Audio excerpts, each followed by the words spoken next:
Hey, what's up guys, Rishabh here. Welcome back to the channel. So yeah, finally I got my hands on one of the most uniquely designed phone of this year, the Poco M3. I had used this phone for a month or so and I got a lot of things to say about this phone, more so about its design, so stick out till the end to find out all the details about this phone. Let's start with the design. So this phone has one of the most unique design in a budget segment, and it's been in the news at launch just because of its look. The phone takes the inspiration from the bigger sibling, the Mi 11 Ultra. We have a similar big camera bump. Actually, not really a camera bump. It's quite flush into the body. It's just a huge camera area with the Poco branding at the right. Personally, I do like it. Also, although the body is made out of plastic, but the leather finish gives it a premium touch. It feels soft to touch and felt quite comfortable to use. The phone also comes with the funky color options, but this yellow color looks the most pleasing among the rest. Of course, the look is subjective and some may like it or some may not. It all depends on the taste. But there's no denying the fact that this is definitely an eye catcher.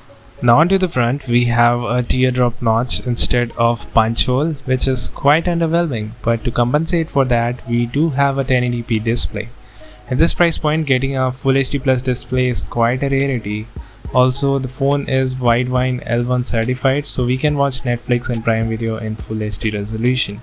Also, this phone comes with the stereo speaker setup, which is kinda crazy for this price point. And no, it isn't a gimmick. You can notice the separation and it also gets pretty loud too. With that said, this phone is perfect for those who consumes a lot of media on the phone. To accompany this Full HD Plus display and an amazing speaker, phone also comes with the 6000 mAh Mammoth battery.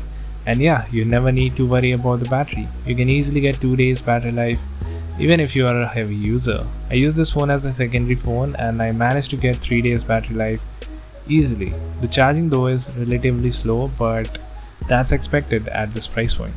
Now the thing which we need to worry is the software. In my last video, I criticized Realme for not providing proper software updates to their phone. Well, Poco is no different. This phone is still running on Android 10 and there is no news on any updates. Plus, we all know MIUI is a heavy skin, hence you will notice lags and stutter all over the phone. Also, phone does comes with a lot of bloatware.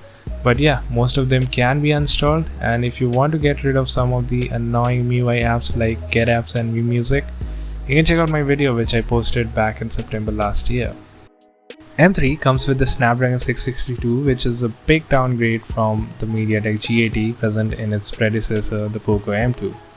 You will notice lags and stutter while scrolling through the UI, opening apps or switching between them. Also, phone does throttle a bit, as you can see. The RAM management though is pretty good. In terms of gaming, well, just please don't play games on this phone. This phone doesn't made for gaming. Now moving on to the next segment, the cameras. So we have a triple camera setup with two useless 2 megapixel macro and depth camera. The primary camera is a 48 megapixel sensor and it takes pretty good photos. Although the photo does lack details and colors does look a bit mushy. But yeah, most of the cameras in this price range is trash, so it's still better than the rest. Plus, since it's powered by a Snapdragon processor, you can find some stable G-cams too. So overall, the Poco M3 is all about design. It's one of the most unique looking phone. Also, it does have some segment first features like stereo speaker, Full HD Plus display, 6000 mAh battery. It's just that it isn't best in terms of performance. If your main priority is performance and wanted to play games, then better go with the Poco M2 Reloaded or any other phone with the MediaTek G80 processor. Or you can extend a budget a bit and get the Narzo 30 or the Poco M2 Pro. But if you are on a limited budget and you are a basic user who wants a phone for media consumption, big battery and an attractive design, M3 is the best bet. Okay, I think that's pretty much it, and I hope you liked the video, and if you did, then make sure to give a like and subscribe to the channel if you haven't already. Also, check out my other videos. I made a video on Realme Narzo 30 Pro 5G and a tutorial on how to remove system apps from your Xiaomi device without root. So do check them out.